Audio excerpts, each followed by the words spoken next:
Order! Order! You are an incorrigible delinquent at times.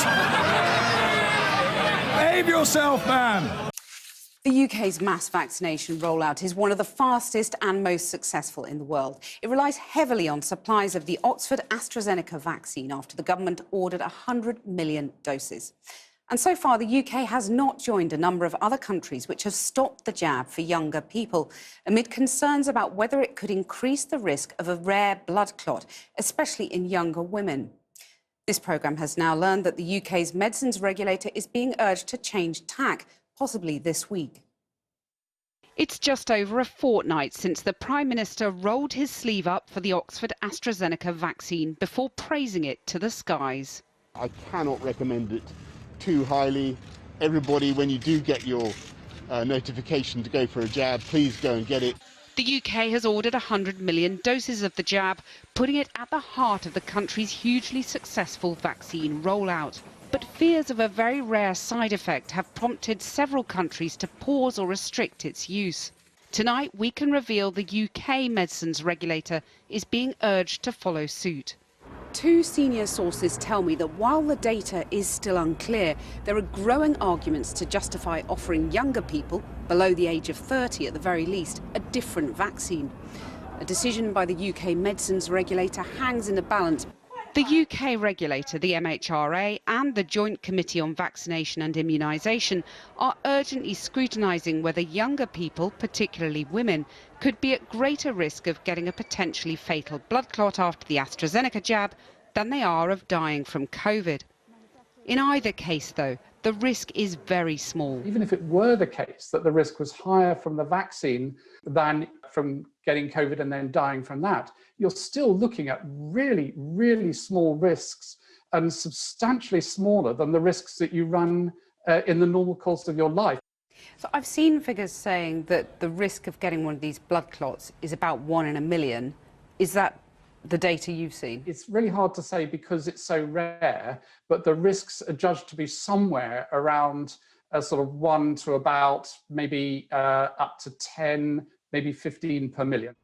Sources emphasise that the MHRA would make its own decisions free from political pressure and may still decide to continue as planned with the vaccine rollout.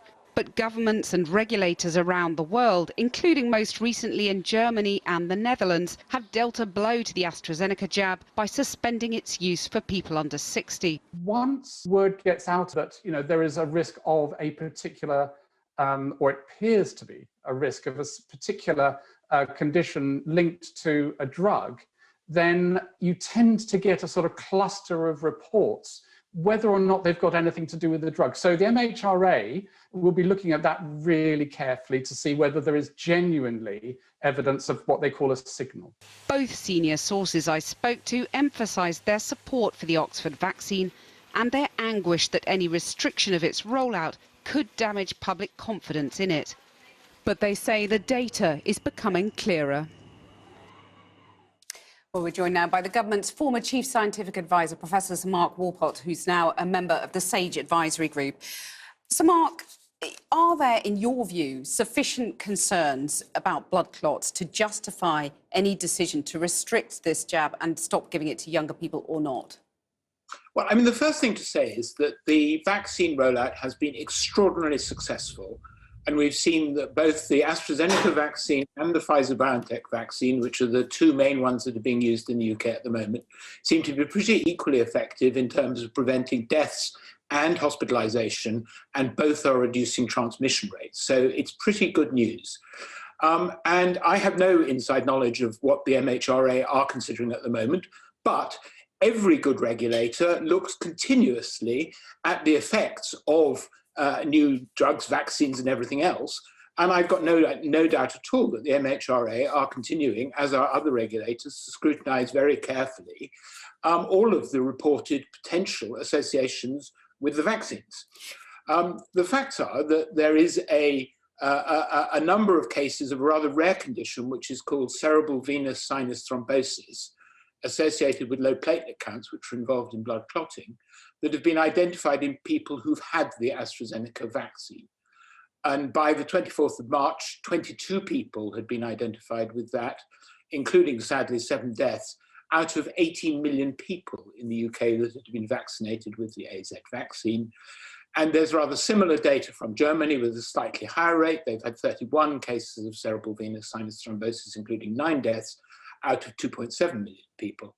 Right. So putting that together, the risk of death seems to be less than 1 in a million people, and of cerebral venous sinus thrombosis, about 1 in 400,000 overall. So they will be looking at it. And the point is that obviously the benefits risk ratio, which is the important thing when you're considering a vaccine, does vary according to age. Right. And so the risks of dying if you're young of coronavirus are dramatically smaller than the risks if you're older. And so when it comes to people aged over 40, the risk of dying from coronavirus, as opposed to the risks of a potentially a not proven relationship with the thrombosis, are dramatically in benefit in the case of benefiting from the vaccine. The regulators will be looking at younger people in light of the emerging data, and they will make a recommendation, I'm sure. Right. So is it better for public confidence to err on the side of caution when it comes to younger people? Or if you stop giving the jab to younger people, will that dent confidence for older people and potentially cause more deaths? Well, that's about clear and straightforward communication. And we've seen actually extremely high uptake of the vaccine in the UK. And we're also seeing an epidemic wave that's coming under control. So we're down now to 35 deaths a day on average reported over the last 7 days. And we've seen that the vaccine rollout has been associated with very significant rate of fall in deaths and hospitalizations of older people who've had the vaccine. So Mark, don't go away, because I want to come back to you in a minute when we've seen what the Prime Minister's been announcing today. But thanks very much for now.